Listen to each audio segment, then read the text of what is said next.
Doesn't get too many visitors. Give her my love. Wait, The doctor couldn't go home now. Wondering who and where this mysterious girl was, there was nothing to do but get back in the car and follow the old dirt road the man had pointed out. The bumpy little road ended abruptly at a small gate. The doctor got out slowly and gazed at the moonlit sight before him. A tiny cemetery took up most of the clearing, and in the middle of it was a headstone. Hanging neatly over the headstone was the doctor's jacket, and engraved on the stone was a date, 20 years ago to the day, and the name, Amy.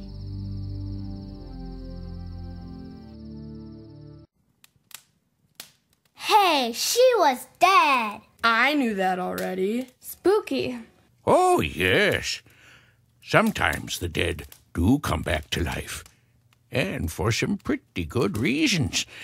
Listen to this little tale. Back in the pioneer days of this country, a young man and his wife lived in a little log cabin out in the middle of a deep, dense forest. The couple lived almost completely off what they hunted and gathered from the surrounding woods, since they were several days' journey from the nearest village. They lived very happily that way and were very much in love. One day, however, the man came home from a day of hunting to find his wife lying on the bed, burning up with fever. how sick you look. We must get you to a doctor. I can't travel. I'm too weak. Oh, but there's no doctor closer than the town. I'll just have to tend you myself. Poor darling. Let me get you some water. For days and nights the man did everything he could think of to cure his wife's illness, but all his efforts were in vain. She only grew sicker and sicker.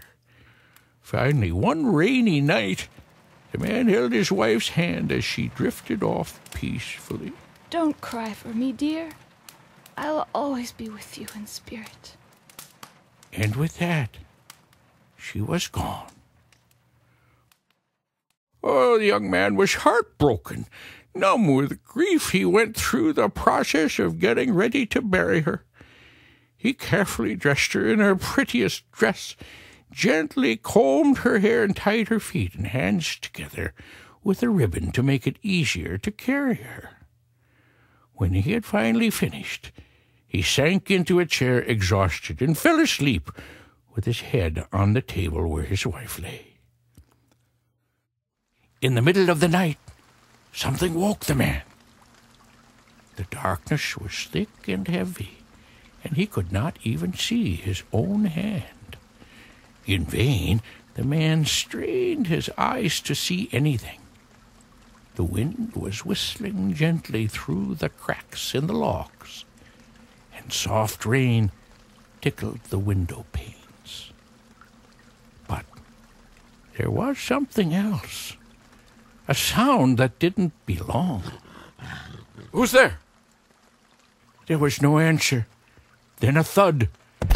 The man instinctively reached across the table for the body of his wife, but it was gone. What on earth? Sounds of scuffling and strange, low growls were coming from the other side of the room. What was happening? The man leaped to his feet and fumbled in the dark for his gun. His hands closed around the cold barrel, and he shot blindly toward the sounds. In the flash of the rifle, the man saw a horrendous sight. There by the door stood an enormous mountain lion, its powerful muscles glistening with sweat, and it was dragging the body of his wife. The man was overcome with shock and sank to the floor in a dead faint. At early dawn, a gentle breeze from the window awakened the man from where he lay. He slowly opened his eyes, and for a moment wondered how he had gotten there on the floor. Then it all suddenly came back to him, and he leapt to his feet and looked around. His wife's body lay on the floor where the lion had left it, scared off by the gun. The man went to her side. What's this? Fresh blood? But she's been dead too long, and the ribbons broken. The blood mysteriously flowed from a wound in her neck, and the ribbons on her hands and feet had been snapped. Then he noticed something strange about her hand.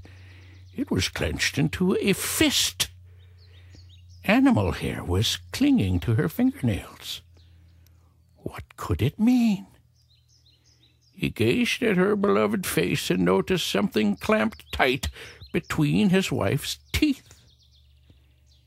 It was a piece of the animal's ear. Shocked, the man realized that even in death, his wife was with him, protecting him. Are there mountain lions around here? Yeah, and tigers and giant dragons. No. Don't go scaring your sister. I've never seen a dragon around here that I can remember. Oh, but that reminds me of another, scarier creature. Tell us. Yeah, give us the scariest one of all. All right. One more before bedtime. It was a dark and stormy night, and John Harker rode his horse on through the rain, looking desperately for the house where he was to deliver a very important package. John had been traveling for days in the remote country of Transylvania, looking for a mysterious man by the name of Count Dracula. Tonight, finally, he knew he was very close. Come now, it must be around here somewhere. The woman said just down this lane. There it is. Oh, what a place. The castle loomed up black against the stormy sky. John instantly had an ominous feeling about the place, but he urged his horse on. Though he had no idea what was in the package for the Count, the delivery had to be made. He tied his horse and made his way to the front door.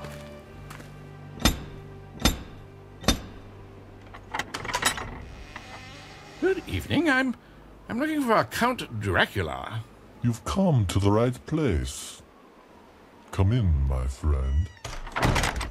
The castle was dark inside, and cobwebs draped every corner. Eerie portraits stared from the walls, and strange, muffled, shrieking sounds emanated from somewhere deep below. Oh, John felt more and more anxious, and with good reason. His stay in the castle was to be longer than he ever imagined, for the Count was suspicious of the stranger.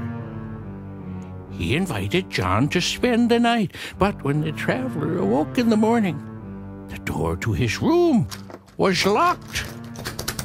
He had become the Count's prisoner.